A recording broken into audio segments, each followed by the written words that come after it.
Might as well be on the winning team. Hello and welcome, Jay, and thank you so much for joining us once again on LegalizeFreedom.com. Thank you, Greg. It's a pleasure to be back.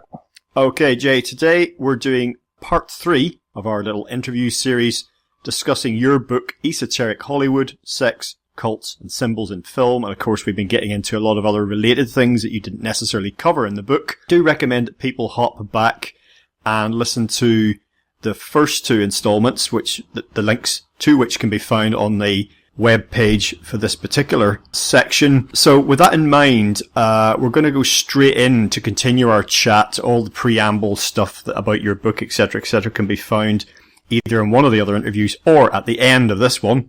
So now 2 things that we threatened to talk about last 2 occasions where first movie was Zardoz from 1974. That's a film by director John Boorman and starring Sean Connery, of all people, not long after he actually finished up his second stint as James Bond. Now, Boorman is perhaps better known, I guess one of his best known films is probably Deliverance, with Burt Reynolds and Jon Voight and the other guy whose name I can't remember, the fat dude. And a very wholesome family film. It is, yeah. No. And also Excalibur. When I say family, I mean that in a very extreme sense. Yeah. Yeah, I like to keep it in the family. And so, yeah, if people haven't seen Deliverance, they really do need to do that. It still actually has, we're not here necessarily to talk about that, but for me, right. that film still has the power to shock, even though I've watched it quite a few times. You know, yeah. There's definitely something about it that's visceral. Well, you can go about 30 minutes from where I am and find people living in conditions fairly close to that. Yeah, or you could not do that. You could just stay in town and lock your doors, yeah. Well, we were talking about the mullet people, but...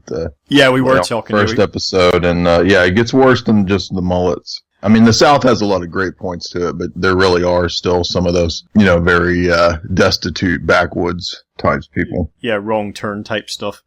Mm-hmm. And Excalibur is another one of John Boorman's films. That's his take on the Arthurian legend, which I always find. Yes, it is interesting. It's very Gnostic. It is rather. But I wanted really to talk about Zardoz because this fits in with some of the themes that we picked up last 2 times, specifically talking about science fiction dystopias, visions of the future, but also things being laid out in decades gone by that would very much tie in with things that have happened since, particularly in the realms of technology, science, and society, and things that look a lot closer to happening than they did back when movies such as this kind of laid them out. So Zardoz is an interesting film. I mean, visually I find it quite ravishing, really. There's just so many points of interest, so many scenes and sections that you just kind of go, wow, look at that. Particularly at the time, it's one of those things where I can't quite imagine what it would have been like going to the movies to see that for the first time. Did you like my underwear? Shaken, not stirred. Look, listen, you gotta love Sean Connery, haven't you, really? He's one of those actors that he hasn't got any other accents, I'm not... It's the only one, and I'm in my underwear. Pushy. I'm not quite sure how he got into acting. I know he used to be a milkman. He seems to be a guy that's kind of can act up to a point, if you see what I mean, but he's never bravely taken on. That's a good question. I hadn't thought about that, but yeah, and he wasn't, originally the choice for Bond. There was a lot of other people that were in the running first, and Patrick McGoohan and people like that. But yeah, I don't really know a lot about his background. But yeah, Patrick McGoohan, who, well, by the way, in case I don't know what you call them, or if you ever had milkmen in the US, but basically it's kind of died out now. But for many years in Britain, you would often get your milk delivered to your door. Right. By a dairy company, and they just drove around in these little electric trucks delivering milk. It seems bizarre now, but yeah, the US had that like in the 50s and 60s, and I think it kind of died out by the 70s. Yeah, well, Sean Connery used to do that. But anyway, the point about his accent is no matter what film he's in, it's the same, isn't it? Highlander, Scottish accent. That's a good point, yeah. A Hunt for Red October, Scottish accent. Well, I was just on a podcast and we were talking about this the other day, and it was funny because it's like all of those big time A-listers that reach a certain level, they pretty much just play themselves over and over. And some of them even joke about it, like Like Jack Nicholson, he just always plays Jack Nicholson. Al Pacino is always Al Pacino. Robert De Niro is always Robert De Niro. Oh yeah, there's a little comedy show here that ran for a few years called Stella Street here in the UK. It's a cult thing, almost no one's ever heard of it, but it involves a load of movie stars who all live together on the same street. And it's totally unlikely because it's a mixture of Hollywood people. I mean, Jack Nicholson lives there, Al Pacino lives there, Joe Pesci lives there, but equally Michael Caine lives there, Roger Moore lives there, and they're all next door neighbours. And on the shop on the corner, the 7-Eleven, is run by Mick and Keith from the Rolling Stones. And it's just it's a great idea. I don't know why that didn't work. I think it was just too weird for people. But anyway, they take the piss out of Jack Nicholson in that one because he keeps getting these new roles and he's always trying out for them, see what the other guys on the street think of it. At one point, he actually gets a job as a Scottish detective, detective based up in Glasgow, in Scotland. And at one point, and he's saying to whoever it is, Dustin Hoffman, he's saying, "I've just taken on a role as a hard-nosed cop from Glasgow." And that's the voice he's going to do, Let me. I got to do my Jack. Please do. If you could say, here, do your Jack and try saying that you're a hard-nosed cop from Glasgow. All right, let me do my Jack line first, and then I'll try that line. I got to warm up. Okay. Well, my wife Wendy's a confirmed horror film fanatic. Was that any good? That's pretty good. Better than I can do for sure. And so, what's the line? I'm a hard-nosed cop from Glasgow. Well, I'm a hard-nosed cop from Glasgow. Perfect. So, anyway, Connery, yeah. Yeah. So, it's like Scottish accent all the way, and he's star of Zardoz, Zardoz a McKellar, which is not really how he sounds, but that's if you take it to an extreme Scottish accent, that's what you end up with. Zardoz, I'm going to get you to give listeners your take on that movie in just a second, right. But it's interesting for a number of reasons, not only because Connery was playing something clearly that he had no need to do. I'm not quite sure what appealed to him about the idea, but he went with it anyway. And after the success of Deliverance, it seems to me that director John Boorman was basically given carte blanche by the studio to say, okay, that was a big success. You can just do some insane project that you've been had up your sleeve for a while. Well, the tagline is funny. It's beyond 1984, beyond 2001, and it's beyond love and death. So you get the Nietzschean themes of 2001 that are pretty overt with, the Wagner piece that Kubrick played. And then the idea, Bowman kind of transcending limitations of time and space, which was my analysis of 2001. And here we're trying to go for something even beyond that. And, it's going to have the dystopian themes, as the tagline says, with 1984. But, what everyone remembers is Sean Connery in underwear. But the odd thing is that this movie is really deep. I mean, it's got a lot of symbolism. It's just packed with all these Masonic and esoteric themes. And I think the first thing that comes to mind in regard to what you said is Sean Connery seems to have a penchant for roles related to Masonry. Now, I don't know for certain what his, like I said, I don't know his background. I don't know a whole lot about him personally. But, he chose The Man Who Would Be King, I think, probably because of that Masonic theme where he plays this con man, basically, who's, portraying himself as the reincarnation of Alexander the Great. And this is to fool a whole bunch of these sort of primitive people in Himalayas or somewhere. And by extension, Michael Caine's there, and they're both going to live as kings, in a more primitive existence and so forth. And this it doesn't work, and then they get basically run out of the village. And but it's very, very Masonic, and of course Kipling's story would have all that Masonic imagery and thematic elements for a reason, because I'm sure he was tied into that. And in my view, there's a lot of scholarship that's been done on Masonry as kind of the outpost of the British Empire, that the lodges kind of function as these networks for spying on people and transferring secrets. And so anywhere that the empire would extend, you would have the British lodge system set up.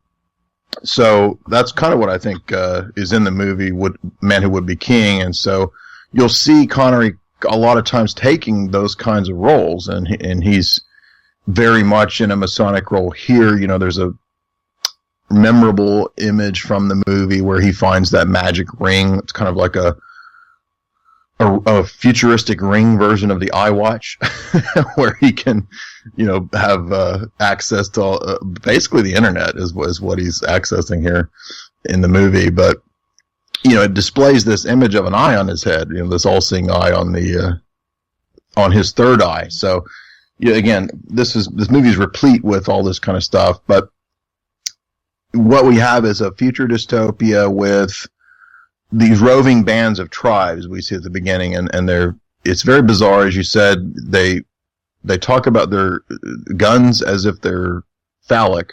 I'm not sure why that part is in there. I think I may have left it out in the analysis because I didn't really understand what they were getting at. But basically, their breeding is controlled, and there's this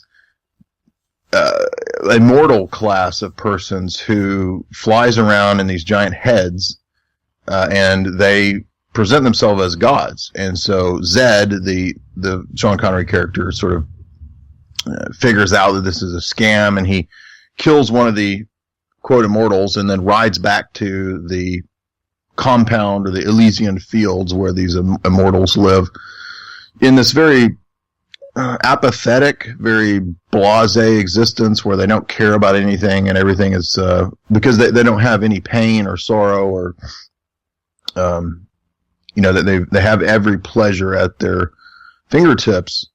And what happens is that Sean Connery, as this savage, kind of invades their Edenic state, and causes an uproar. He basically fosters a revolution, somewhat inadvertently.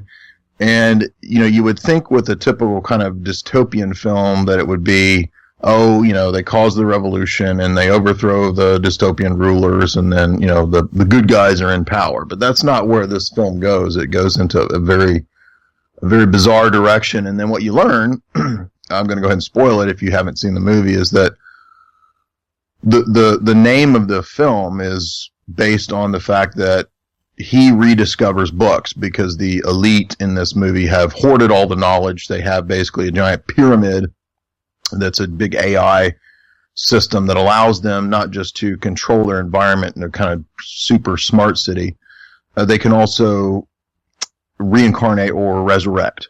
So they've mastered every possible secret of nature, and it's allowed them to have immortality. But they've learned that immortality in this film's presentation, at least, it leaves you empty. Once you've had all the pleasures, there's nothing else left for you. So Zed starts the revolution, and what happens is that it is in a way successful, and some of the gods kind of join him in the revolution. They end up all killing each other. So this, again, the Nietzschean theme is very prominent here, because I think, Nietzsche would say things like the elite, you have these cycles in history. It's a very cyclical presentation in this film, eternal return and so forth. And the reason that the power structures collapse is because they insulate themselves from the rest of the world.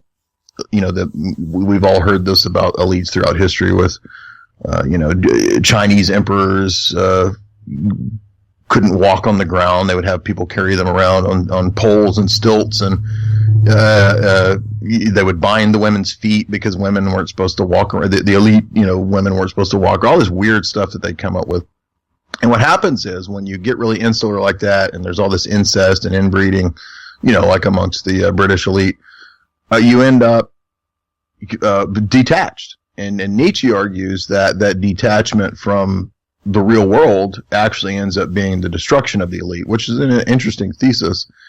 And I think that's kind of what's going on here in Borman's film, because the revolution is successful, but instead of adopting, the technology of immortality, they kind of destroy it. They get rid of it, and you're left at the end of the film with this kind of Ouroboros scenario of the snake eating its own tail, because Zed and his wife are kind of halfway pictured as Adam and Eve. And so you're kind of left with the idea that, oh, maybe this is, just the whole cycle of all of the history of mankind being represented. And, maybe, and maybe what, I'm not saying this is absolutely true, but I'm saying that the film is kind of proposing the thesis of, maybe we think about elites gaining, transhumanist abilities and all this kind of stuff. And then maybe one day it collapses and then it all just starts over again. And we're right back to Adam and Eve. And so I thought that was kind of interesting. That was kind of the message of the new Battlestar Galactica. If you saw the end of the series was that, you're thinking the whole time that this is going on in the future. And then you realize, oh, this is actually starts, the end of the series is Adam and Eve, more or less. So, alternate theories of origins that kind of ties in the Greek mythology, the myths of the gods. So that was my take on Zardoz. What about you? Well, I mean, I think you pretty much summed up most of my thoughts, but the general takeaway from me, elites will become detached from reality, and this will be their destruction, and that mirrored other dystopian sci-fi that I'd watched and read, and then I started to see that, in the real world, looking at developments in technology that are actually happening, and then looking back to some of this predictive sci-fi, and I think you mentioned the word transhumanism. I think that's very much where we're headed, and I think for me that Zed in Zardoz is a little bit like sort of John the Savage type character in Brave New World. Yeah, it's kind of, you see in Zardoz the kind of the fascination that they have with Zed, this character, and put it's the animal nature of man that they have left behind. That's a good point, right? The elite in the tabernacle have, and they're fascinated by his vitality and by his violence. I mean, they're kind of shocked. They've become so detached from, as you say, the real world, our basic nature, that the idea of like killing someone, fucking someone, or or eating something, or, taking a shit or whatever. It's all just kind of, but it's kind of strange for them. It's come around almost full circle, and they're like, oh my God, For me, it was kind of about balance, because it's like, you saw the world that the brutals, as they're called in Zardoz, live in. It's this post-apocalyptic kind of wasteland. Yeah, but so Zed's, the social class that he's part of is a classic, middle of a hierarchy type thing, like an enforcer kind of role. Not really like police, but they kind of sit between the elite and the masses at the bottom of the pyramid, and that we see that very much in our society. So they're almost slightly privileged, Zed's kind of exterminator class. You see the way some of the brutals live, and it's not a lot of fun. But then you see the way the elites live, and you kind of think, well, in some ways, Zed and his cohorts kind of have it good. And for me, things get worse. Things are already bad for the brutals. Things get worse for the elite, and it's actually Zed in this kind of like, in his moments of gnosis, kind of coming to understanding. He gains in power throughout the film, and you can see him kind of like taking control. So the end, as you say, which is kind of like almost his Adam and Eve type, rip it up and start again thing. You can read that any way you want. You can read it as like, oh, here we go again. But for me, it was kind of like, well, it's another chance. We don't, the future isn't written yet. At the end of it, I kind of thought, yay, well done, Zed. That's a good point. And I forgot to mention too that the Zardoz, of course, Wizard of Oz is what you realize it's based on, because he finds that book that was kind of hidden away or forgotten, and he's kind of figuring out language, and he realizes that the elite basically just mastered technology, gnosis or knowledge.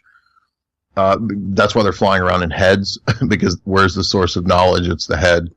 That's actually a theme that comes up in a lot of films too, by the way, with like Baron von Munchausen. There's that planet where Robin Williams' head is just floating around, and he has no understanding of the body, and that's kind of what you're getting at. That the bodily desires have kind of been discarded, because the elite perspective was that the body was the problem, and we've got to transcend that. And if we can just transcend that, we'll be free. We'll be, we won't have those problems anymore. But they've forgotten, and as you said, they're mystified by his brutal nature. And then that's why you get these guys who are kind of like that, that one guy, he's got the headdress. They look like a sphinx, which is interesting, because so they have this kind of Egyptian aesthetic to them, where they literally look like, the sphinx, statue. And it harkens back to, Egyptology, and that's why their tabernacle, this AI thing, is this big pyramid.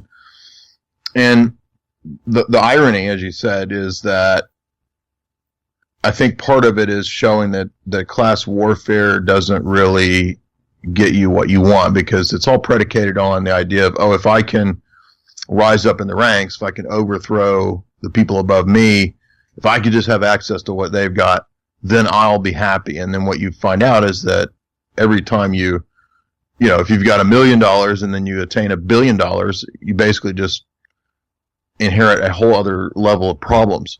So you're right. In many ways, Zed's middle class, I guess you could say, middle to lower class existence actually had a lot of positives, and there were a lot of negatives that would come along with him trying to kind of move into the status of the elite, and it just doesn't work. And I'm not necessarily trying to say that everything about caste systems or class systems is good. I'm just saying that that's kind of an interesting argument you could make from the film, is that, do we really get anything better when the revolutions come? And I think if you look at something like the French Revolution, no, I don't think so. Just real quick, an addendum, and it's on my mind because we covered it in the show that I did. We did an episode on Christopher Nolan's Batman trilogy, which it has its pros and its cons, but one of the interesting themes at the end of the trilogy was that when Bane tries to initiate his revolution, and you can look at Bane as kind of the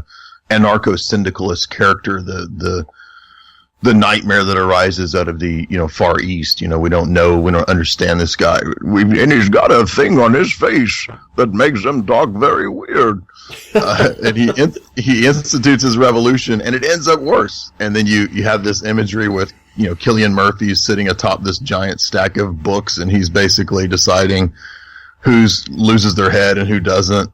And it's very Robespierre. It looks just like Robespierre's Committee for Public Safety sitting there, kind of just lopping off heads, and so that the Bane Revolution, doesn't do anything positive. It basically ruins everything, and Gotham ends up in a worse state than they were before, which is a curious message for a big blockbuster. And I think you're kind of getting a similar idea. I think you could argue here with Zed's Revolution. In a way, I guess it's positive, because what does Zed do? Well, he basically just goes back to kind of an earthy, living in nature kind of existence. He's living in a cave, and they basically just accept death. Yeah, not entirely sure of director John Berman's motives in making the film, but certainly what you can take away from it, the message we've been talking about. It's interesting that we get so much stuff fed to us now coming down from above, and let's remind people, if they, even if they haven't listened to the first two parts that we did, that a lot of what you're talking about in the book is just what the title of the book says. You're looking at, symbolism and these hidden meanings and what agendas might be being furthered by this. You look at the connections between the CIA and Hollywood and propaganda. So we're talking about messages coming to us here, unwittingly or deliberately. But my point is, we get so many messages these days about elites, about transhumanism, about the development of technology, about the Bill Gates and the Elon Musks of this world, and about how this... You reminded me, I just want to make one quick point before I forget, sure. Is that they have a breakaway civilization. I forgot about that. Yeah, the elites in the film, the Immortals, have this, it's like hidden behind a hologram, this giant sort of invisible force field type thing that wards out all the savages for their Elysian fields. And then that's interesting because, as you mentioned, Bill Gates there made me think of it, and Elon Musk. These are the guys who talk about literally creating a breakaway civilization. Yeah, but all the while, a lot of the stuff that's coming down to us is that this is going to be a good thing, and we're all going to get to take part as well. Oh, yeah, right. Yeah, but strangely, in a lot of the films that kind of on one level look like pure propaganda, I mean, a lot of people have probably seen the relatively recent film Elysium. The message really... no matter what the intention of the director is, or the writers, the message is kind of like that, exactly the same with Zardoz, that elites will end up becoming detached from reality, and they'll destroy themselves. So it's like, no matter what the benefits are of all this Techno Utopian stuff, it kind of ends up in a bad place. And that was a common message in dystopian sci-fi in the 70s.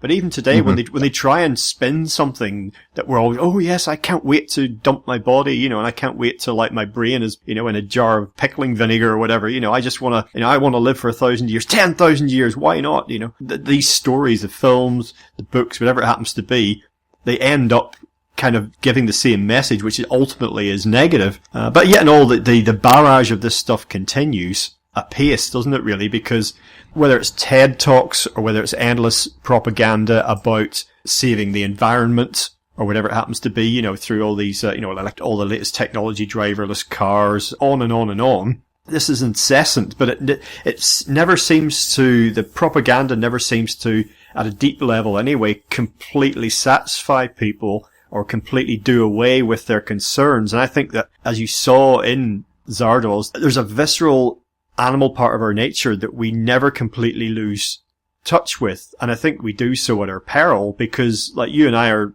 not running around, having to fight with our bare hands every day to defend ourselves. We're not having to kill with our bare hands in order to eat. We're not having to secure a mate by killing and, clubbing another guy over the head and taking his woman or whatever. But there's still a point you can get where you become detached from any of that stuff and you lose a lot of what it is to be human. For me, my gut instinct is that's something that must not be allowed to happen. And I know that I've gotten into arguments and discussions with people who are just saying, why on earth would you want to hold on to this if we could have the following?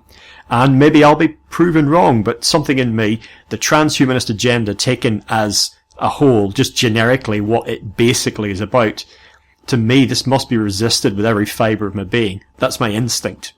Yeah, I mean, the message of the film is that you can't really get away from human nature, and that, that includes all those faculties and passions that you listed there and more, and propensities and drives, and there's a kind of dialectical tension at work here that, are we going to see the body as bad in a kind of Plato Neoplatonic sense, something that we need to flee from, to download our minds into some sort of central AI grid, which I don't think is ever going to happen. I think that's a bunch of nonsense, and that's the scam of transhumanism, because it's all predicated on naturalistic materialism, the idea that you don't actually have a soul or a spirit or a psyche or a nous, and that it's just basically all just the chemical reactions. And so you'll actually see the transhumanists, like you mentioned, the TED Talks, and if you watch any of these big billionaires that are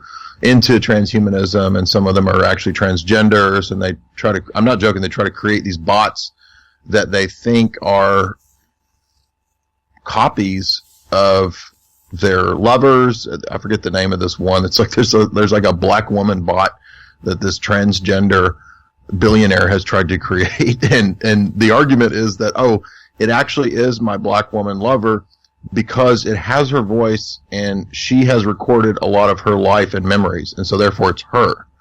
And that's, again, all based on this ridiculous naturalistic presupposition that that you're just the chemical reactions that, occur in your brain. There's nothing more. And so I guess by extension, if that's the case, then, if you're playing a YouTube video of me talking about Bill Cosby, then that's the same as me. Yeah. Which is really stupid, but I mean, that's literally what they try to push. And I've seen TED Talk people try to push that same thing. When I've got into heated discussions with people about this, I'm talking about Techno Utopians, eagerly, quite often without actually any expert knowledge in the area, but they've read a lot of articles, watched a lot of TED Talks. They're passionate about that some of these transhumanist ideas should come to pass. They think it'd be a good thing. Initially, more importantly, they think it can be done. It's just a matter of time. Everything's just a matter of time. Look how far we've come, they say, Mm-hmm. And I'll say to them, okay, we're drawing to the end of our discussion, or actually I'm just bored now, so I'm going to end it. But I'll say something like, okay, let's just cut to the chase here. Make a bet with me. Now, if we're going to make a meaningful bet, we've got to have a sort of a time frame, and we've got to have something easily measurable. If it's like a horse race, you bet on the horse. Either the horse wins the race or it doesn't. If it's a photo finish, they sort it out. That's fine. But they make a decision. So I'll say something like, let's choose one of these developments you're talking about. And Elon Musk saying that by 2030 it will be done. Ray Kurzweil has said by 2030 this will happen. Elon Musk says, that's doable, blah, blah. set a date with me. Now, we're going to have to wait a few years. Set a date with me, and you tell me the amount, and you're going to say this could be done and this will happen. Tell me how much money you want to stake, and I'll go for it. Because it's a question the question you have to ask yourself if you're betting on this is how much can I afford to lose? Because that's how confident I am. And do you know what? Maybe people have just thought I wasn't serious. People get quite defensive, they get quite angry, and they will not even consider entering into a bet with me. I've said we can do a contract if you want, we can get this witnessed, we can make this legal, we make it enforceable, a law. And then when that doesn't work, I say, okay, let's just take it down a notch. Let's say something that you're convinced is going to be happening in the next 5 years, and let's have an amount of money that's substantial, but it's not going to ruin us 5,000, 10,000 bucks, whatever, and they will not go for it, and they get really angry if I try and say, give me this, because it's measurable, it's actionable. And if you're so confident, what's the problem?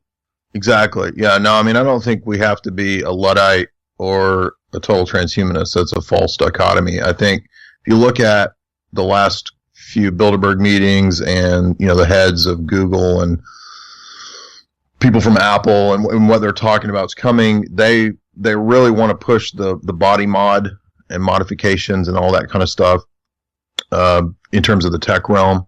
And, Regina Dugan, who was formerly at DARPA, now at Google, was at Bilderberg Google last year, I think, talking about this. And the iWatch is kind of a step in that direction. Now, I'm not saying there's anything wrong with an iWatch. Obviously, that would be stupid. But what I'm saying is that they're going to, I think, to try to find ways to integrate this into the actual body of the human. And that is the predictive programming that we've been seeing for so long, all the way back to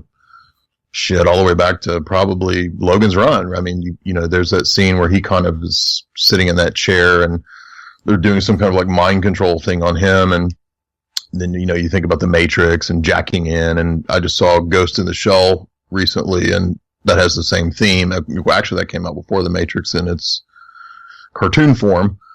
And that's all based on all the exact same stuff. And I was kind of blown away actually at the level of transhumanism that was in Ghost in the Shell.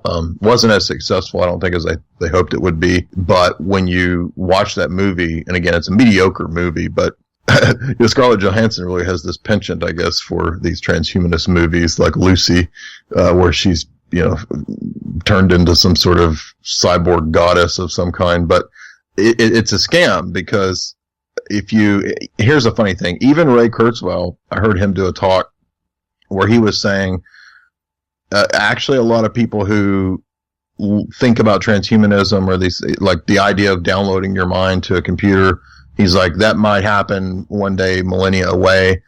But he's like, if you think about it, I couldn't believe he said this. He said, the human body is actually a very, proficient machine. And he said, it actually, if we were to try to really initiate transhumanism, he's like, it's not going to be where you put your brain into some hard drive. It's more like, how can we enhance the existing system or create a copy of the existing system? And that kind of, I was like, oh wow. So what's ironic here is that the idea, and I'm not joking about this, this is a theory I have. I think that a lot of the transhumanist elite, that they actually kind of want to mimic Christianity, believe it or not. You say, well, that's crazy. They hate Christianity. They think it's a joke. Well, I think on the surface they do. But when you see Ray Kurzweil say stuff like that, like, oh, actually the human body is a really good machine for what it does, and maybe we should actually construct some kind of machine like that. And then you watch Avengers Age of Ultron, and the Paul Bettany character, I don't remember I'm not a big superhero person now that I'm an adult.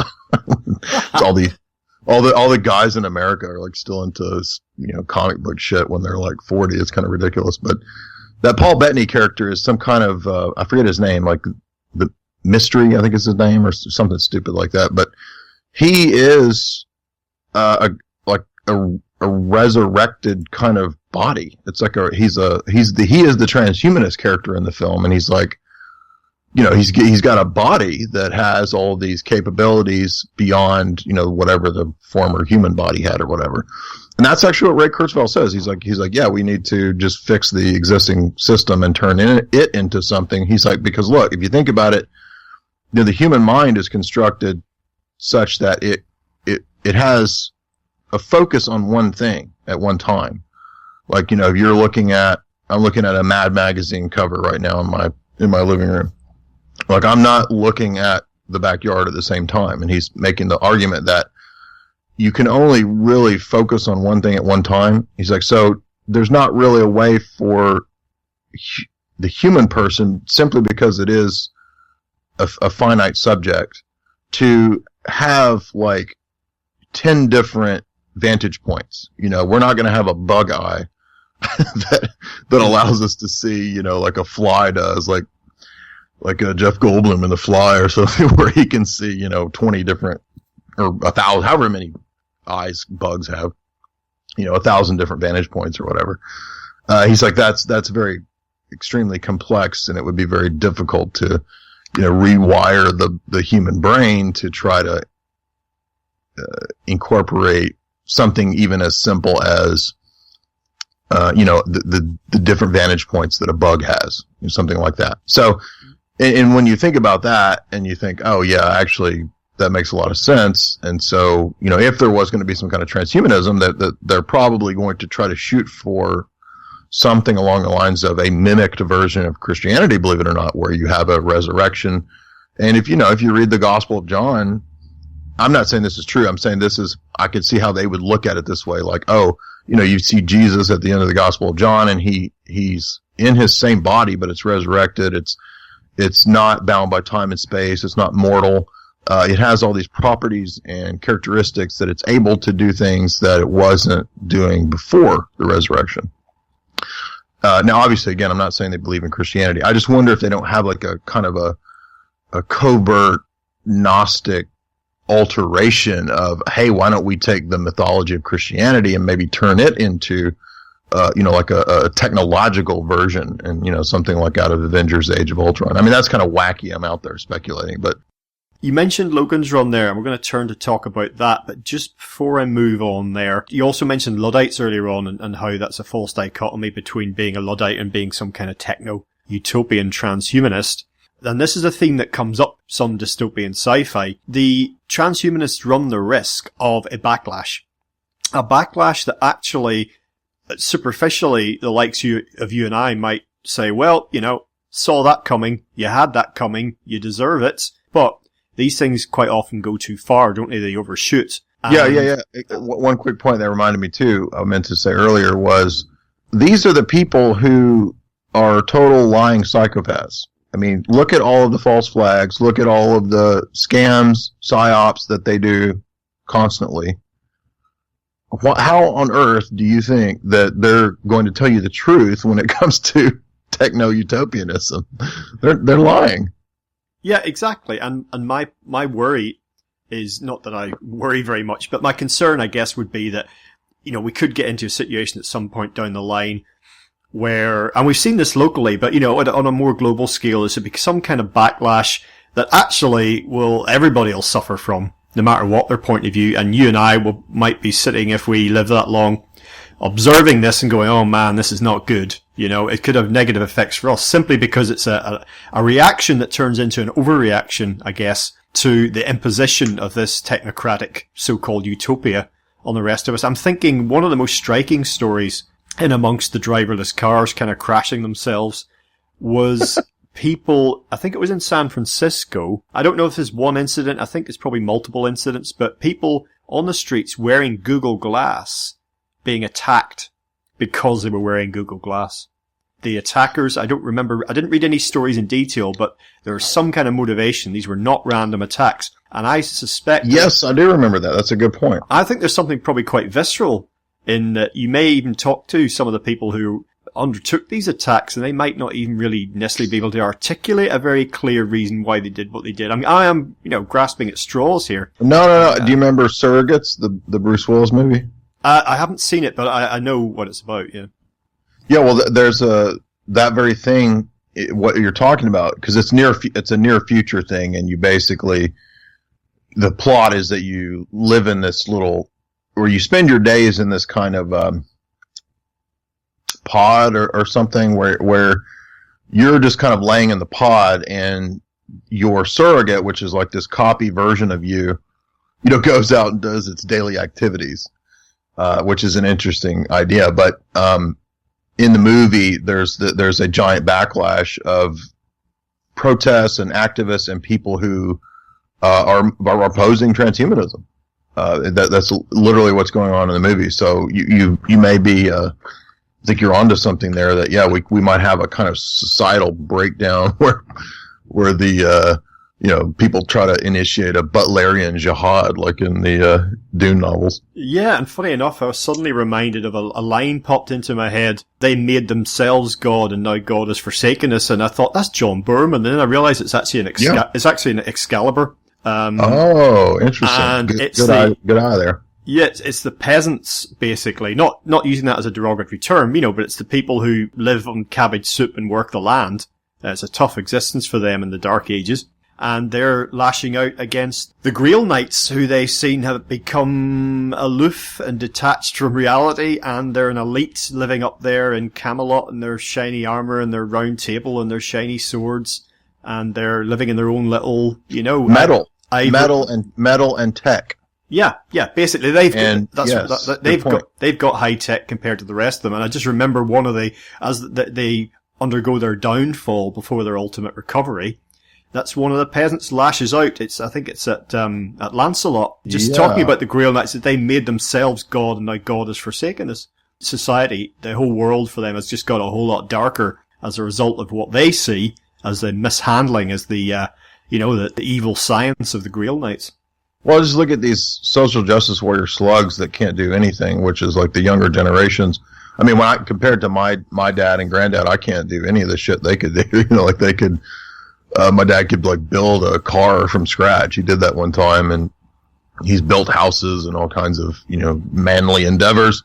And I turned out more of a bookish dude, which is not necessarily bad per se, but, I don't have a lot of those skills that my dad and granddad had. And it's even worse, as you get down to the millennials, who are basically just, I think, engineered to be obsessed with the tech stuff, and they're the ones that are going to be, they're being raised by iPads. Little kids now are being raised by iPads, and so I think they're going to be very primed for the acceptance of whatever the next phases of bodily modification and stuff like that. And you mentioned the driverless cars. I don't mean to change subject, but it just reminded me. I couldn't believe I watched that stupid Arnold Schwarzenegger movie, Sixth Day, I think, not too long ago, and that came out in 2000, and it begins with Google driverless cars. Yeah, I mean, you've got a driverless car in Total Recall, don't you? It's got a little guy in the front who kind of talks to you, but that's a good point, yeah. Your comment there about emasculation and younger generations in tech, you've actually read my mind, oddly enough, at a time when apparently we can't do that yet. That's what I was going to turn to. You're just assuming that I haven't been modified to read minds.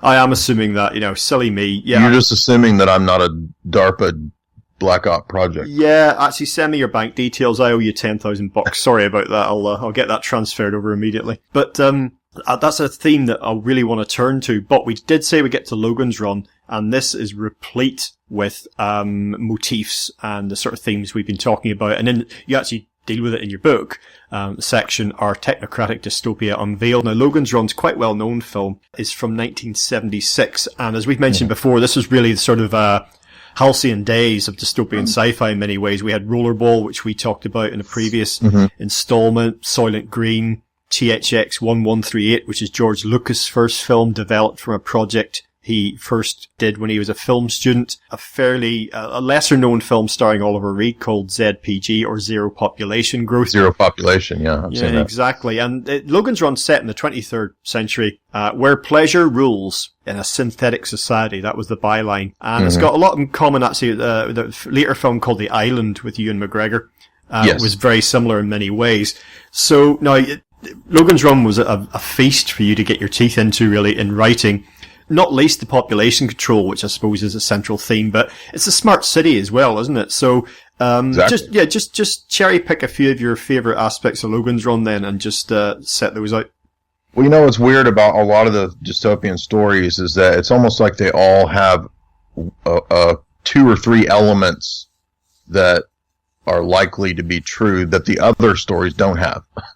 So what you don't have in maybe, well, no, I guess you could argue that you do have population control in Zardoz, but you know, at times you'll see things in some of these kinds of stories that you don't see in others. But yeah, this has a very strong euthanasia theme, right? So everybody has this very easy existence in the big plastic AI smart city, and you are deleted. You know, what's weird about it is that once again it's a kind of religious manipulation, like we saw in Zardoz, right? Which was this faux religion that's kind of the noble lie of Plato that's foisted upon the tech utopia.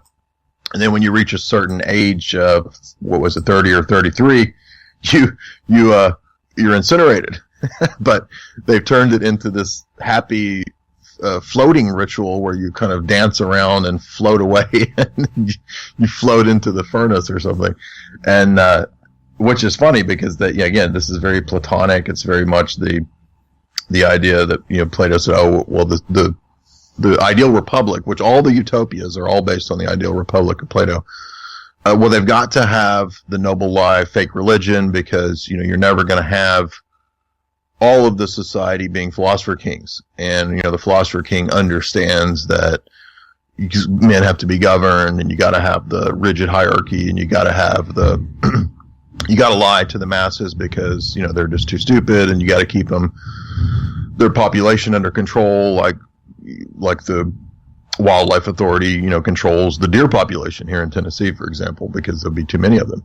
And, you know, so you have all those Malthusian eugenics themes, and then what happens is you got the Promethean character of Logan 5, who, the Michael York character, who finally figures out that not everything in his Edenic existence is what it appears to be. And that's, of course, always one of the great themes of the dystopian stories, and I think why they resonate so well with all of us living in the age that we live in now, especially with the awareness of the New World Order and all that. We realize that, you know, we have not been told what is true. We've been told all this baloney, and we live in this synthetic society. And you know, as the great philosopher Jean Baudrillard predicted in his book, Simulacra and Simulation, we are almost entering into a point where it's beyond synthetic. It's like a synthetic version of the synthetic. You know, I was amazed, for example, when I watched the last Jurassic Park reboot,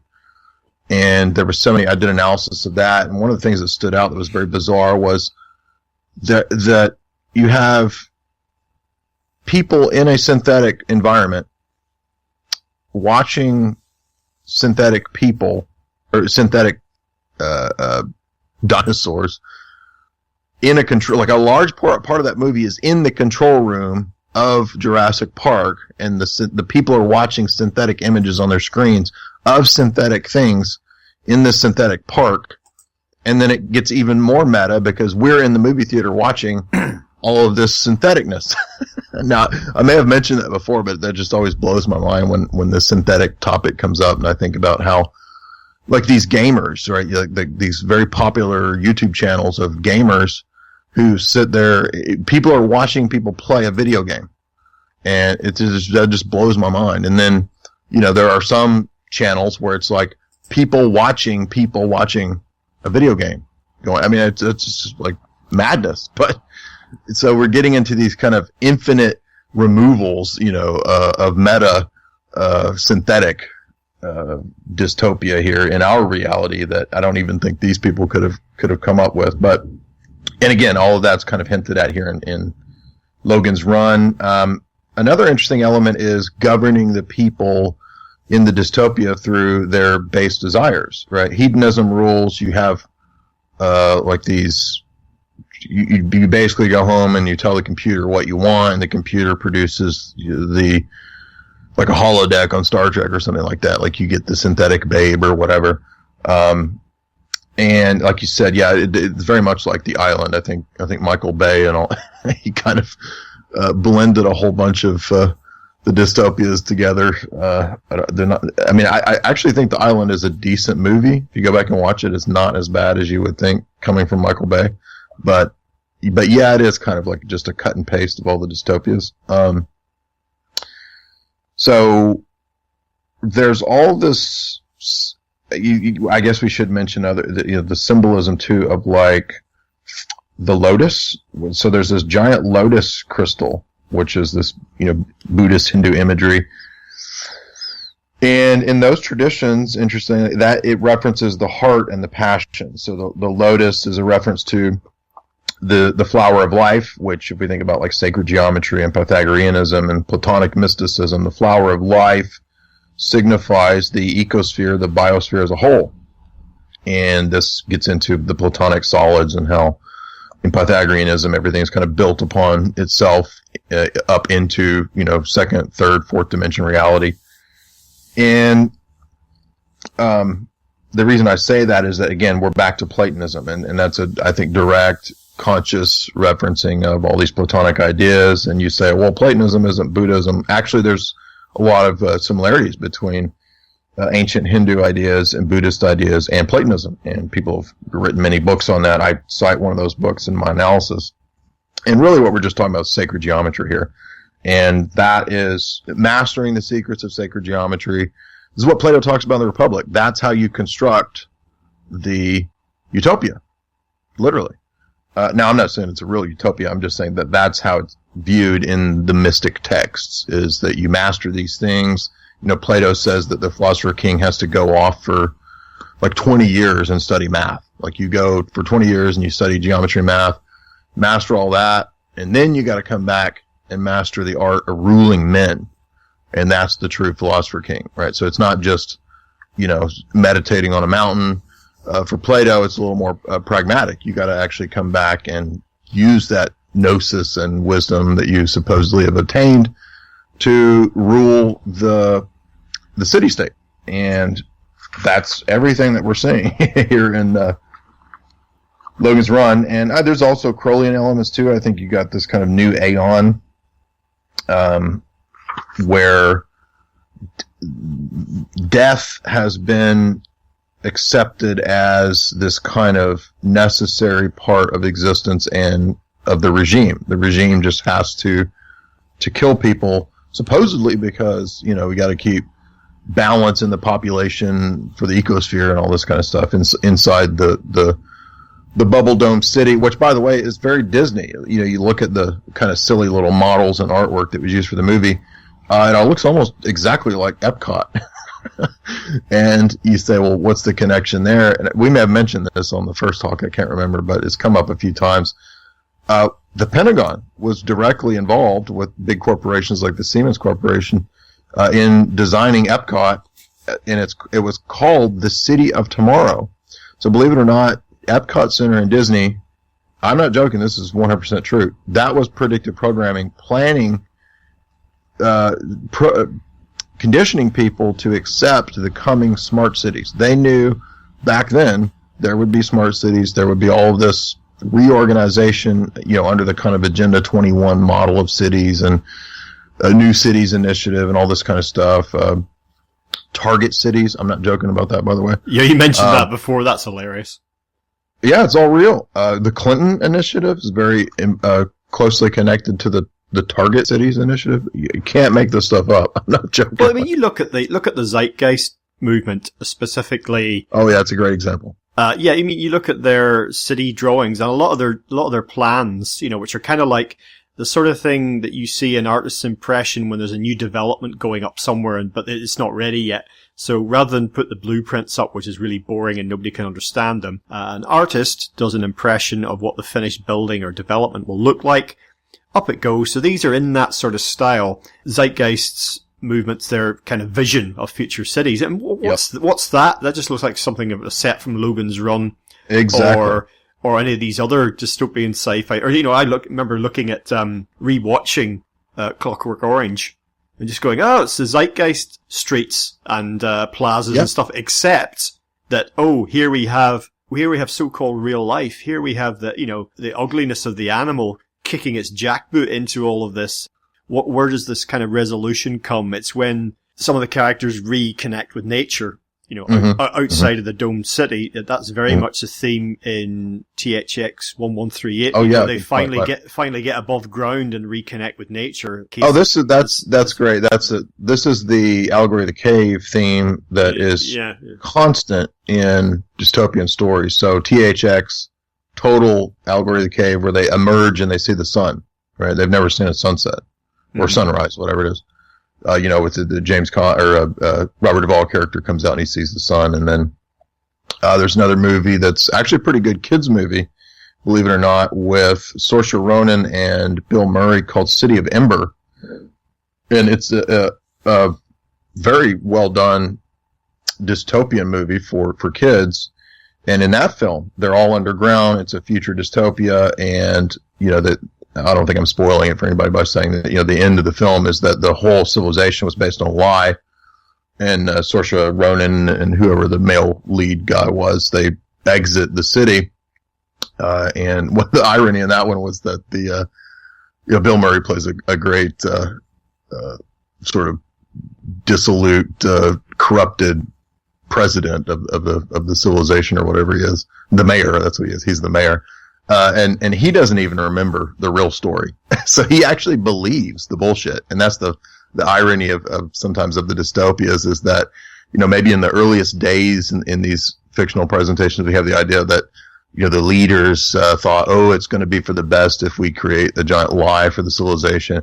And then 500 years later, they've forgotten that. So they actually believe that, you can't step outside the dome city because the air is toxic. There's nuke dust and radiation, and which is all made up. And that was a great theme in City of Ember. So if you haven't seen that, I actually recommend it. It's a pretty good film.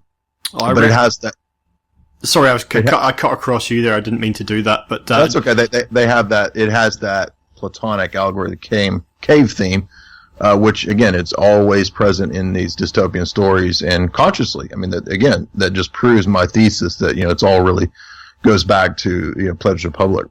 Well, there's another book, a novel that I read. I don't think it's ever been turned into a movie. It's called The Penultimate Truth, and it might be a Philip K. Dick book. I just can't remember, but it's exactly the same theme. I think you'd enjoy it. It's about you can't go above ground. It's poisoned, but it's not. But of course, that goes right back to The Machine Stops, doesn't it? E.M. Forster. Let's not forget Snowpiercer. Yes, yeah, exactly. Yeah, because they can't go outside the train, but that was all a lie. Exactly.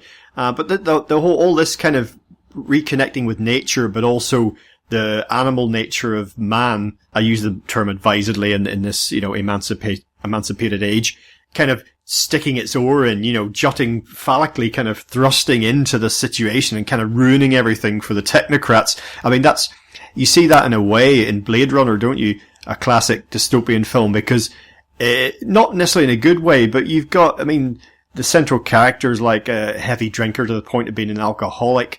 Everything's really grimy. The weather sucks. There's so many things about the future in that film that kind of where you thought, this was all really shiny and brilliant, wasn't it, when it was kind of new, and now it's all just kind of gone the way all tech does. It kind of rusts and seizes up. It has scum on it, and there's actually I'm not a huge fan of Ayn Rand, but she actually has a pretty good short story with that same theme too. Anthem is a good Ayn Rand short story with that same theme too. Well, just a thought that suddenly occurred to me just based on something you said a minute ago about Philosopher Kings, and this is just a general reflection, but it kind of is a continuation in a thought process of, some of the things that we've discussed, the themes of the, technology versus the primitive, and this kind of spectrum between the two. And isn't it interesting what a difference there is, particularly brought out in movies, what a difference there is in leadership that arises from so-called from the bottom, and that which is generally imposed from the top. That's a thing that comes up in a lot of movies, and you see that. The first one that came to mind was Gladiator. Let's use an example that a lot of people know. Mm-hmm. You've got Russell Crowe's character Maximus, a very strong, capable, smart leader, as he turns out to be. And, but he's come up from the ranks. And so he's a bit like a sergeant in the army in a way, do you know what I mean? Or the guy that the men look up to because he's done what they've done. Yeah, he actually has, courage and virtue, and then, Commodus is this totally degenerate, effete, sicko.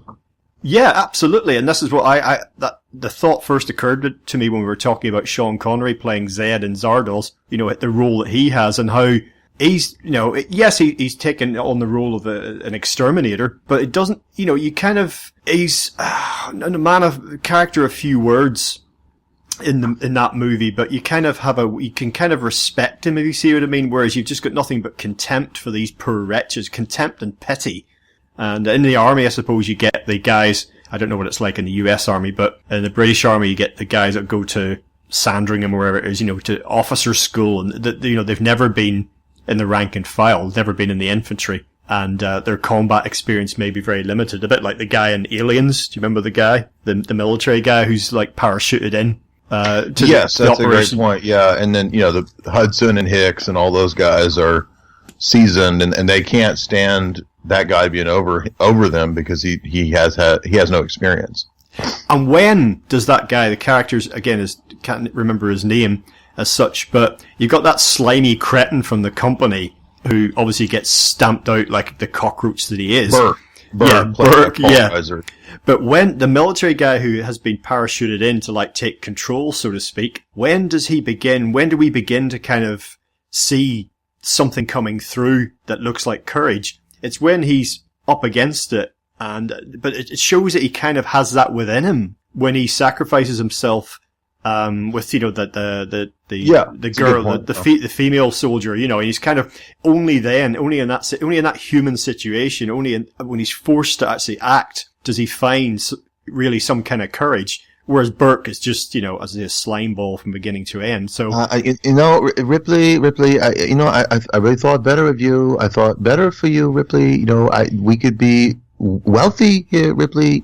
I don't do a great Paul Reiser, but he has that very, kind of New York Jewish accent. That's yeah, he's got a very punchable head. I will say that. Yeah, right. But you're not gonna sleaze your way out of this one, Burke. Yeah. We're gonna nail you to the wall. Game over, man. Game over. Oh, he died recently, didn't he? Yeah, exactly. Yeah, that actor. Bill Paxton. Yeah. One thing that I want to turn to, I mentioned this just earlier, is this idea of emasculation and kind of like where we're headed in terms of technology in the real world. And of course, a lot of what we're talking about spills over into this in terms of propaganda and predictive programming.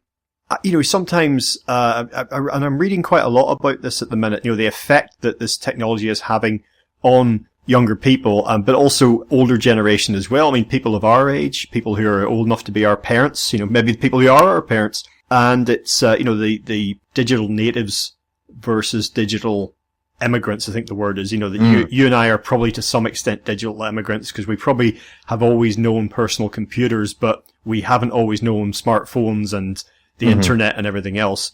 Digital natives being those kids or young people that have been born into this. And we're seeing some negative effects here. And yeah, we're not here to discuss the positives, okay? We're not here to deny some of the positives. You and I are talking with technology. We're talking over the internet. It's amazing technology. I wouldn't want to be without it, even though I think we might be someday, maybe in a couple of 100 years' time. But you see so much apathy and so much vitality being drained away from a certain type of person who get enmeshed in technology and obsessed with it, and they live through it to the point where sometimes never mind their minds atrophying, sometimes their bodies waste away. I don't know if you've read anything about that. In particular, there's a class of young person in Japan. There's a name for them that I can't quite remember, who basically live with their parents and spend all their time in one room.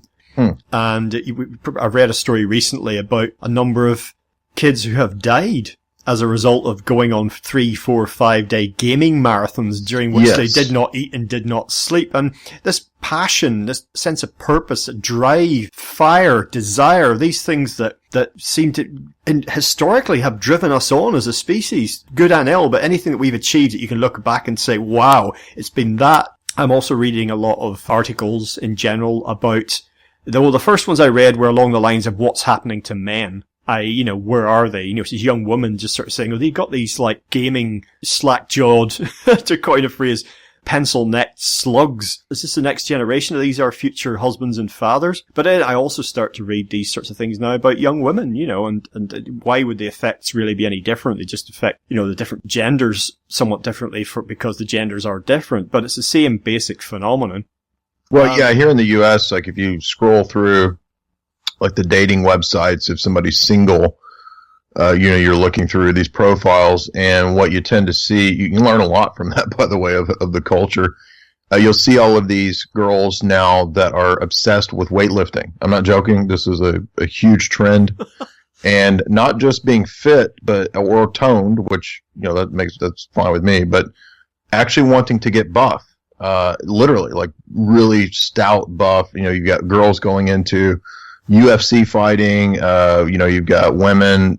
The argument is now they need to be in special forces and on the front lines. And simultaneously for the men, the programming is, like you said, enter into what Max Kaiser called a long time ago, the virtual gulag, the synthetic video game realm. So it's this total reversal of the norms, and it's absolutely by design, and it's, I don't think we have to look a whole lot further than just the depopulation. I mean, the whole goal of all that is just, there's probably other experiments too, more specific, localized experiments of, what can we do with, what happens to somebody who plays video games, for 5 days straight, what's the effects of, I'm sure the government's done experiments of that nature. But overall, the plan is really just to mess people up so they don't reproduce. I think it's pretty simple in that regard. And, we've mentioned many times Aldous Huxley and, what's in Brave New World, but, Bertrand Russell says this very clearly too, in The Scientific Outlook and Impact of Science on Society, that the goal would be to really just mess people up. It's just pretty much that simple. Yeah, I did an interview recently with a psychologist who deals with a lot of young people who are having problem relationships with technology. They're usually referred by their parents because it's destroying their lives. And in some cases, it turns out that the parents are actually falling down into that trap as well, and it makes the whole situation worse. But she related an interesting little anecdote to me. Father of a child who'd been, referred to her, and the father was talking to her just when the kid wasn't around, and it was in person or on the phone or something. And he was saying, I remember they kind of had a little bit of a party over at the house. Not kids old enough to be smoking and drinking and stuff. They were just doing what slightly younger kids, but they were teenage kids being the point, that they were, they passed puberty. And he said, so I just went down to the basement, cause we have it turned into a kind of a den. And, there was the guys and the girls, my son and all his friends and some girlfriends, female friends, not necessarily girlfriends as in dating or anything like that. Mm-hmm. And he said there were kind of throw cushions and stuff on the floor, and they were all kind of like lying there and kind of just chatting and doing stuff, and they were kind of draped over each other. And he was kind of, just looking on, going, oh, okay, there's my son with a girl draped over him, and there's one of the other lads and this kind of girl lying with him. So, not doing anything, not doing any harm, but there they are, it's just blah, blah, blah. And he thought, and he said to this psychologist, he said, man, I couldn't have done that without getting aroused when I was that age. But he said they were all just lying there, exactly like the Immortals in Zardoz. That's my phrase, not his, but that's what it was. That's funny. Yeah. I think there's totally a drop in testosterone, and the sperm counts have dropped, and all kinds of crazy stuff like that. That's appears to be confirmed, and I don't doubt it in even mainstream news. So, yeah, I think it's all by design. You look at Eco Science by John P. Holder and the quote science czar that Obama appointed. He wrote back in the late 70s that big fat book with Paul Ehrlich, another Malthusian global warming guy, that that you could do all this through chemicals in the environment, chemicals in the water, inoculations, vaccines, all of that. And again, it's just the restating of what Bertrand Russell said so many years ago, 100 years ago. And I'm not trying to be blasé. It's really is that simple. We can do all the analysis and try to plumb the depths of all this stuff, but that's really the big plan, in my view. And that thing that you mentioned quite early on about superheroes, when your comment was just, I'm not really a big superhero movie guy, I don't necessarily know a lot about it, blah, blah, blah. And then you're, about mentioning about guys in their 20s, 30s, 40s, whatever, just being like really into the superhero thing. But not... No, this is a huge thing, man. It's hard to... I mean, have you been to... I'm not quizzing you, I'm just wondering, have you been to the U.S.? Have you seen... Like, there are the... I mean, I'm sure this is true of the Western world and probably other areas as well, like Japan or something especially, but there are these giant conventions, and they just get bigger and bigger and bigger every year, and they pop up in every city, and it's like, not just... I mean, when I was a kid, there used to be comic book conventions at maybe a few cities. And the San Diego Comic-Con is very famous. I went to that when I was a kid. No, it was neat, Spider-Man, Batman. But now it has become this gigantic industry, and I'm not joking, look this up, the A-listers can even make more money by convention appearances than they do in their films. Chris Evans, the guy who's Captain America, he can make more at one convention than he does, in the whole. I'm not joking. Look that up. It's crazy. And so it's just this whole other realm of the cosplay theme that's kind of taking on a new life of its own. And I've been speculating with some of my friends that I think what they might even do in the future. I'm not joking, but so we think about, it's going to be Logan's Run. There's going to be, like a big plastic city, smart city. No. Here's what I think they're going to do. I think they will actually create, like, imagine a whole state or a whole region that is Avatar world. Imagine a whole land that is Harry Potter land. And you can literally go immerse yourself in that world. Now, it'll be totally a psyop, totally mind control. By the way, don't steal this. This is my idea for a sci-fi dystopia. Of course, you can't, if you write a dystopian story that way, you can't use Avatar or anything like that. You get sued. But, I think that's what they're going to do. And Disney was the test bed for this. So I don't think it'll totally all be virtual. I think I think we're a long way away from people totally living inside the Matrix, but, we're going to continue to see these big, DARPA, Pentagon style projects where they create, entire, areas. I'm amazed, for example, at Disney down in Florida, which I've been a few times in my life, but the last time I went was about 5 years ago. And so when I was a kid, you would go to Disneyland, and there would be the Magic Kingdom, which was kind of the central theme park, and then they added Epcot, or there was Epcot and Magic Kingdom. That was kind of it. And maybe a few beaches and resorts or something. Now, when you go, there are whole worlds. Like, you go to Harry Potter World. You go to, they're opening Avatar World now. So entire parks are expanding based on Avatar, Harry Potter. It just kind of blew me away. I was like, I cannot believe this is insane. So it's almost like Vegas, what Vegas is for adults is I think it's gonna merge into something like Disney World, and the dystopia that we're gonna see is gonna be something just mind-boggling like that.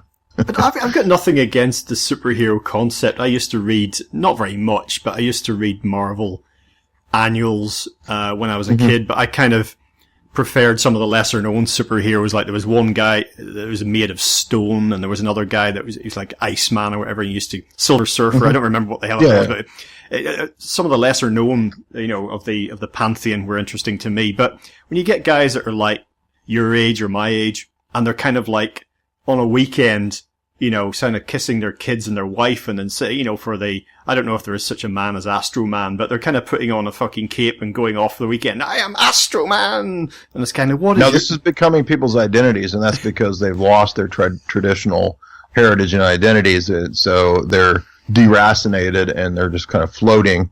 And so in the consumerist culture, just like you can buy a new gender, quote unquote, people are buying and purchasing new identities based on these fictional worlds, these imaginal worlds, and absolutely, that's been designed and engineered, and all you have to do to know that that's true is study the history of Disney World and Disneyland. Well, have you been to Epcot by chance? No, I only went to the States once, and it was New York only. I didn't get outside New York, so it's something to see just because it will really blow your mind. And then, and I was hip to all of the conspiracy stuff the last time that I went to Disney in Florida, and I did it kind of as a project to observe it, and it was mind blowing. I mean, for example, when you go through Epcot, which is not that great of a ride. It's kind of goofy, but you just, I'm talking about the big golf ball, right? That's Epcot Center. So you ride this roller coaster that just kind of circles around inside the big ball. I'm not making this up. I think people have, posted their, videos of it on YouTube. You can go watch people riding Epcot. So you go through the story. It is a mythology, and it's the history of mankind inside Epcot. And so you're like, oh, here you are as the Darwinian apes, and then you grew up into these ancient civilizations, and so you're riding through the animatronic Egyptian land, and you're going through, I'm not joking, you're going through ancient China land, and then at the end of it, I'm at a loss for words just because it's so stupid. So the last part of it is like, you've moved up into the present day of mankind, and it's like, where are we going into the future? Right, because Epcot's all about futurism, and the very last, second to last thing that you see is a nerd in his basement creating a computer, and it's like this little Bill Gates. It's like a little animatronic Bill Gates guy in his garage working on a computer, and it's and then Epcot, the little module that you're riding in, then you go into the Matrix. That's how it ends. Wow. Yeah. Now you say, well, what's the point of that? So what? Who cares? That's a stupid ride. No.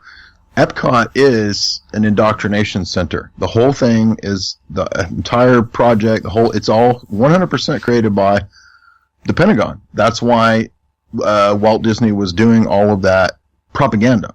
He was making all those propaganda movies. He was involved in the Laurel Canyon stuff. Go back to Daffy Duck telling you to join the military and pay your taxes. That's all propaganda, and so it's been linked to the Pentagon the entire time. By the way, Disney is its own city-state. Did you know that? It's like the Vatican. Oh, the Vatican! Wow, it's like DC, I suppose, as well to some extent. Yes. Like this bubble. Did you know that it has its own laws and constitutions? No, I didn't know that. But why am I not surprised? People do not believe that. I swear to you, that is true. Go look it up. Well, dystopian sci-fi that we've been discussing, one of the common themes is the idea of distractions, isn't it? It's of amusements, isn't it? Things to just kind of do instead of real life, but it's kind of things to keep you busy. And it's kind of, oh, that's wonderful this and wonderful that, and wow. Yeah, what's the Roger Waters song, Amusing Ourselves to Death, based on the Norman Mailer book or something? Yeah, again, very, very ahead of its time, that book, actually. So, and this is why my comment about dystopia is, this is why I have never had any time for theme parks. I've never had any interest in it. Now, if somebody wants to get up and go on a merry-go-round or maybe go on a roller coaster, there's kind of there's a visceral thrill there. Maybe not on the merry-go-round, but on the roller coaster, It can be quite a physical experience. So I get that. I can see. Now, to me, it just looks like an accident waiting to happen, so you're not going to get me up on one of those. But in general, what you described about Epcot or whatever, I'm like, well, why are we doing this? And I've been to some interactive museums and stuff that I found interesting. Yeah. It depends where it's pitched and what level is, isn't it? But in general, what we would call a theme park to me is like, why am I here? Okay, look, we'll get a hot dog and then we'll go, okay? Because I just don't want to be here. It always felt to be like one massive distraction, especially when they try to recreate things. The whole idea of going to the middle of a landlocked country and, they've created a beach. So God forbid you go to the beach. You don't have to go to the beach anymore. You can go to Beach World. Yes, exactly. A completely enclosed, sort of climatically controlled 365-day-a-year experience, Beaches are so yesterday. Welcome to, Ultra Beach or whatever it happens to be. That was kind of in the last Terry Gilliam movie, Zero Theorem. I have mixed views on it. It has some interesting insights, and he's always very good with cinematography. But I don't know, it's kind of, to me it ended kind of nihilistic, but I'll tell you the movie to watch for this point is the independent film that came out 4 or 5 years ago called Escape from Tomorrowland, or Escape from Tomorrow. I forget the name of it exactly, but are you familiar with that? I am not. No, this is a brilliant film. You got to watch this. You will love this.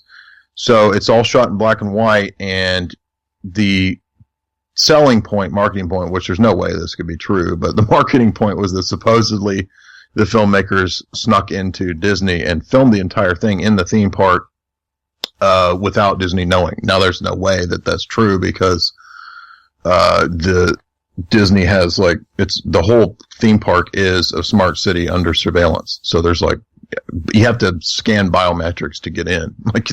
There's no way they did that. But that was a selling marketing point, which is, I guess, kind of clever. But this film, and I did do an analysis of it a long time ago, but this was overlooked. People didn't see it. Maybe didn't have as big a marketing as you would think. But very, very deep, very esoteric, very dark themes in this. It's a dystopian kind of story, actually. But it shows all of the stuff that I'm talking about in the movie. Now, it's curious because what I'm suggesting is that it would seem Disney was behind the film if they allowed. I mean, with all that goes into shooting a film, there's no way they did this without Disney knowing inside the freaking theme park. Mm-hmm. But so if Disney was involved covertly, then you are about to have your mind blown about revelation of the method when you watch this movie. No, that's just, I think, moved to the top of my watch list. To follow up on something that you mentioned in one of the previous installments of this series, you mentioned that, there were laughable idea of whole states being given over to particular themes. You said, you laughed at the idea of Harry Potter land. And I immediately thought of, Westworld, what happens? Now, exactly. Westworld's a new thing on TV, but I'm thinking back, which I haven't seen yet, but you can tell us about that in a second. But going back to the original movie of Westworld, based on a Michael Crichton story, what you've got there is a grown men going to, just regressing into prepubescent boyhood, going to this Wild West theme park with the latest tech where they can pretend to be cowboys, and not only pretend to be cowboys, badass cowboys that get the girl, drink the bourbon, and get to gun down the bad guy. These, weak saplings, couldn't fight their way out of a wet paper bag, but they can all be Clint Eastwood for the weekend, Mm-hmm. And, what is that if not that immersive virtual, not virtual reality, but that immersive experience of giving yourself, it's beyond the fan convention, isn't it? It just turns into, No, that's exactly right. And Michael Crichton has it to where, in the story, it's rich people who can pay, these exorbitant amounts. And I'm just saying it would be funny if you extended that to be like, oh, no, you're actually going to, Tennessee will become Harry Potter land. I'm joking, but yeah, no, I did do an analysis of Westworld and I watched it, and I think Jonathan Nolan was the writer, and then J.J. Abrams directed it, and Jonathan Nolan being Christopher Nolan's brother. And so you're going to get a lot of the Nolan themes of the maze, which always comes up in Christopher Nolan stuff. And so there were interesting elements to it, but it was underwhelming for me. I expected more. I thought it would give us more than kind of, I mean, they did diverge a little bit and introduce, new ideas building on the Crichton story. But I felt like it just lacked something. Something was missing. It was a little too predictable. Everybody that I know that watched it kind of figured it out, right away, what was going on, what the plot was. I don't mean that it's a synthetic city. Everybody knows that, but I mean the inter-story plot of why the characters are doing what they're doing. But it does have the very point that you're talking about. It's the prediction of the elites in this story immersing themselves in synthetic worlds because they're the only ones that have the money, to be involved in this.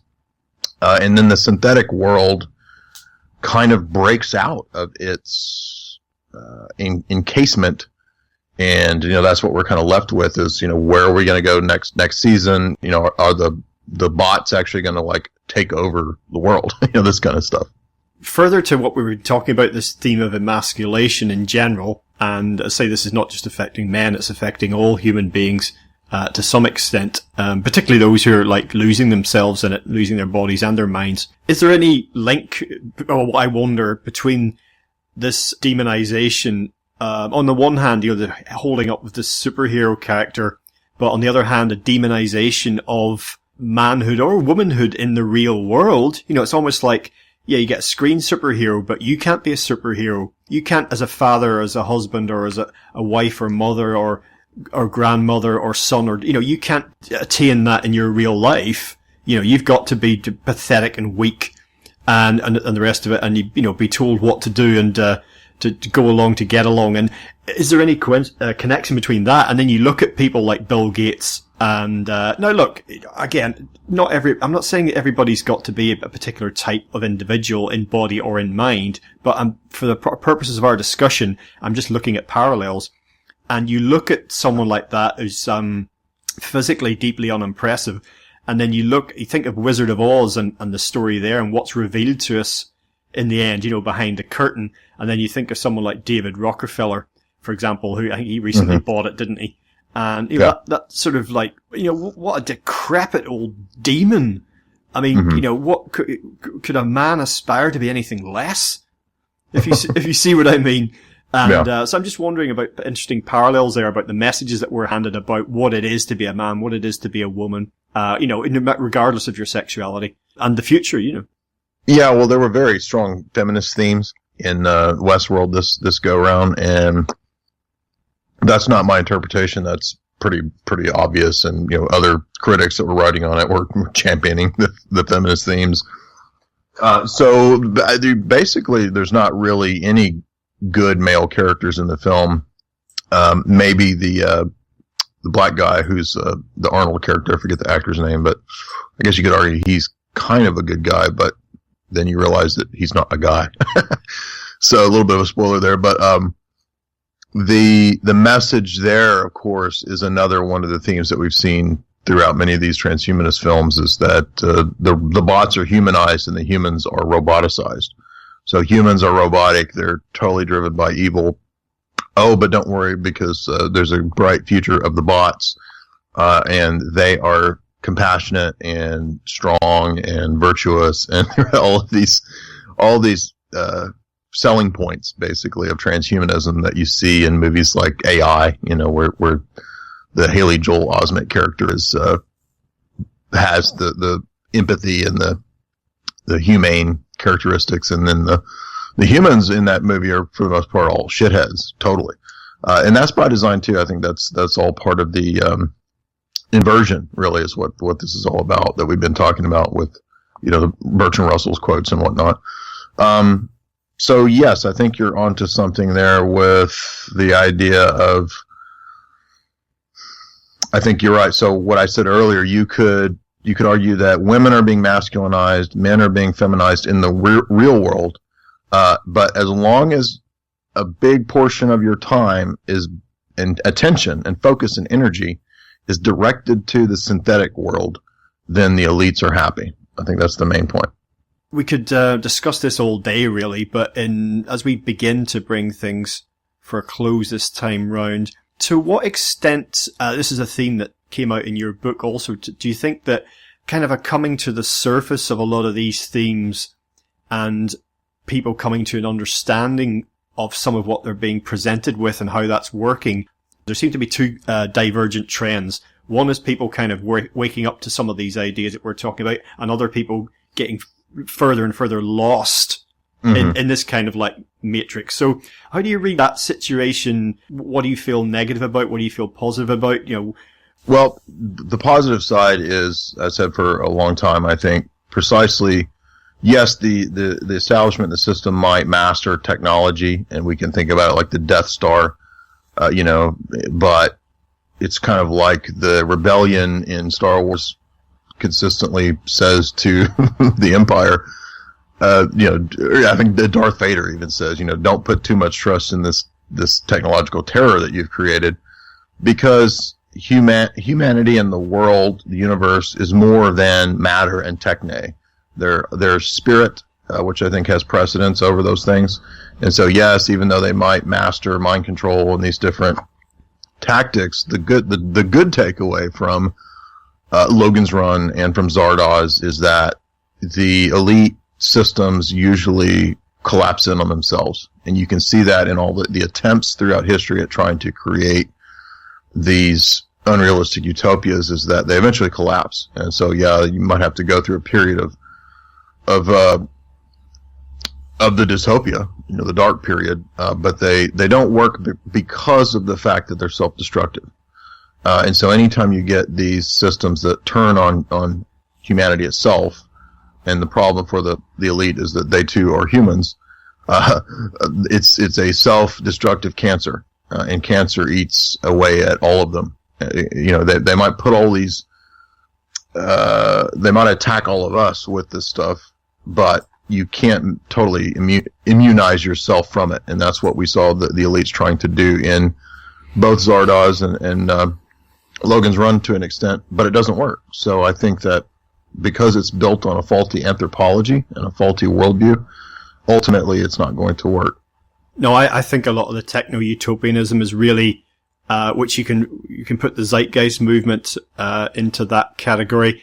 I think it's not unlike, in many ways, the 2012 idea, the idea of a shift in consciousness and that we're going to ascend or be raptured or whatever it happens to be. The idea, it's this sort of magical process that's going to allow us to sidestep difficult problems, a bit like going to adulthood from childhood without having to go through the teenage years, when you have to kind of learn how to be. Limitations are a good thing, and there's no way to ever get rid of all limitations. And really that whole project is built on that presupposition. That's actually what Aldous Huxley says. He says the enemies of the future will be people who in any way and in any sense believe in limitations and exclusions. So that's why you're seeing the attack on language, the idea of, we have 60 genders now. Words don't mean what they mean. All of that, there's just no way that can work. I mean, it might cause some havoc. It might cause destabilization and wreck a lot of things for a long time. But it's just so fundamentally out of accord with the actual world in which we live that you can only sustain synthetic systems for so long before they have the internal problem of breakdown. And I don't think that they'll ever overcome that. And it doesn't matter how many bots that you create to program other bots, you're never going to escape the natural world. Whatever progress they make with virtual reality, to be honest, I think that movies are a great metaphor for this. That the screen is bleeding into so-called real life so much now that you can see a lot of individuals that we referred to who have actually kind of lost track of what is what. People who are maybe going to show up for work at Target, let's just say, or Walmart. They're going to turn up on Monday morning dressed as Astro Man, and they're they're going to walk in and somebody's going to go, "Oh, hi, Jim. What's with the tights and the cape and the goggles? I am Astro Man." Yeah, well, Jim, that's fine. Do that in your lunch hour, but could you get to your station, please? No, Astro Man, And when he gets hauled away in the, to the rubber room. So, but, I just think that that's an increasing trend that we're going to see. It's going to be an interesting ride because it works both ways, isn't it? You get, real world stuff that gets turned into movies, it becomes, and so-called reality TV, I think, is a brilliant manifestation of this. It's kind of like, I'm going to tune into the TV, for some real reality, because the real reality I've got, I don't really want. So let's really get the real thing on the TV. Exactly. Yeah. No, I think you're right. And they're going to keep pushing the limits, but again, you can't force the entire biosphere into something that is anti-biosphere. And when we look at similar projects in the past that have attempted to do this kind of stuff, like Bolshevism or Stalinism are great examples of trying to impose an ideal that is totally mismatched with the real world. It just collapses. And the Jacques frescoes and the Saint-Simons, and the Zeitgeist types that you're talking about, who are really kind of at the core of this ideology, it's just not going to work. I mean, and again, it's because they arrogantly think they understand everything about humanity because they've, mastered some technological thing is just not true. I mean, humans are humans, and human persons transcend nature, I believe. That's part of the theology that I adhere to. And so that informs my worldview, and that's the vantage point from which I think I can accurately critique and argue against the idea that you can engineer man into being something other than man. Well, to borrow a phrase from Mad Max, we're either going to crash or we're going to crash through. So stick around to find out which it's going to be. Today, Jay, we've been talking about your book, Esoteric Hollywood, Sex, Cults, and Symbols in Film. That was published not so long ago. That's available everywhere. If you would, please get it from me at my website. Yeah, well, tell folks about that, and also just tell them you've just shot a TV show that's in the can for broadcast in the not too distant future. So yeah, share your web details and tell folks about the TV show.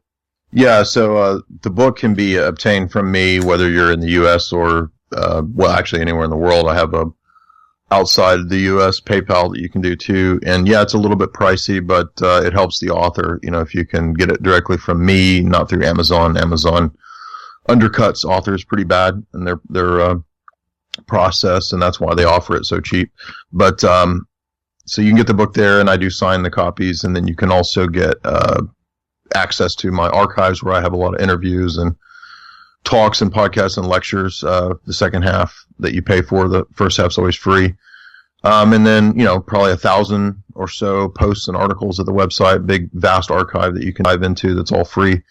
And, we just shot 17 episodes, very high production quality. I'm very impressed with what the production company had there and how it all turned out. It all went well, went pretty smooth. And it'll be basically a Siskel and Ebert style show of me and Jay Weidner of Kubrick's Odyssey and Room 237 fame, going back and forth, kind of debating and critiquing and analyzing film from the kind of vantage point that you and I have been doing it, right? So not the bland Siskel Ebert, this is good, this is bad, they were good actors, they were bad actors view, from the symbology side of things. And that's why I think it's going to be really high quality. Not like anything else that's out there in TV and media. And I think it'll be a couple months before it's done in the post-production, and then it'll be available on streaming on the Gaia network, Gaia TV, which is available on Amazon Prime, Roku, Apple TV, and in the US at least it will also be available on a lot of cable and satellite, so through like Xfinity cable in the US and things like that. So yeah, I'm looking forward to that. I think it's going to do really well. And if it does good ratings wise, they will order up another 22 episodes. Wonderful. Well, I look forward to that. In the meantime, Jay, thank you so much for joining us today on LegalizeFreedom.com. Always a pleasure. Thank you, Greg.